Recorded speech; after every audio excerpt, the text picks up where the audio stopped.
Football বিশ্বে Lionel Messi ও Neymar দা silver বন্ধুত্ব কারো অজানা নয়। বার্সেলোনায় একসাথে খেলার সময় তাদের মধ্যে যে রসায়ন তৈরি হয়েছিল তা যেমন 90 মিনিট ধরে মাঠের মধ্যে প্রকাশ পায়, তেমনি মাঠের বাইরেও তাদের সম্পর্ক বেশ ঘনিষ্ঠ।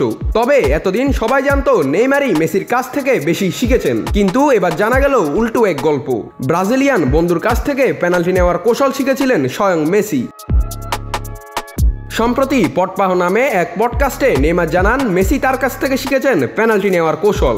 নেইমার বলেন, একদিন মেসি তাকে জিজ্ঞেস করেছিলেন, তুমি কিভাবে এমন নিখুঁত পেনাল্টি নাও?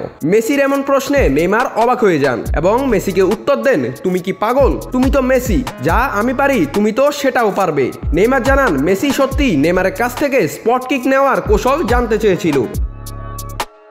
নেইমারের শট নেওয়ার ধরন একটু আলাদা। তিনি গোলরক্ষককে বোকা বানানোর জন্য শট নেওয়ার আগে তাল বদলান, যা তাকে বিশেষ করে তুলেছে। তার ক্যারিয়ারের পরিসংখ্যানও বলছে 106টি পেনাল্টির মধ্যে 88টিতেই গোল করেছেন তিনি।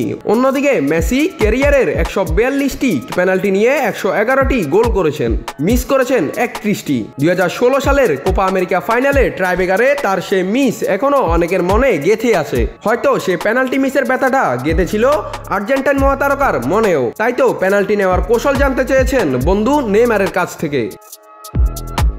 বন্ধুত্ব মানে একে অপরের কাছ থেকে শেখা। নেইমার ও মেসির এই সম্পর্ক ফুটবল প্রেমীদের কাছে এক দৃষ্টান্ত।